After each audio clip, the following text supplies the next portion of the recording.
আর প্রত্যেক মানুষের মৃত্যুর সময় সর্বপ্রথম তার একটা মৃত্যুর যন্ত্রণা শুরু হয়, এটারে সাকরাতুল মাউত বলে।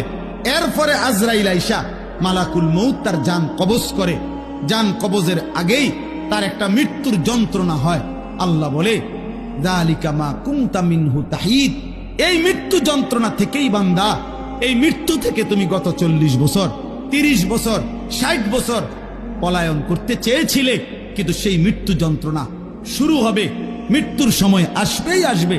হাসলেও মরে যাবা, কাঁদলেও মরে যাবা, সুখে থাকলেও মরে যাবা, দুঃখে থাকলেও মরে যাবা, রাজপ্রাসাদের অট্টালিকায় থাকলেও মরে যাবা, জীর্ণ কুঠির কুড়ে ঘরে থাকলেও মরে যাবা।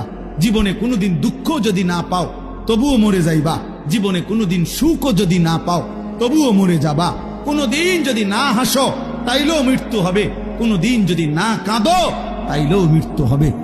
7টা মহাদেশের মালিক হলেও মরে যাবে, কোনো কিছুর মালিক না হলেও মরে যাবে।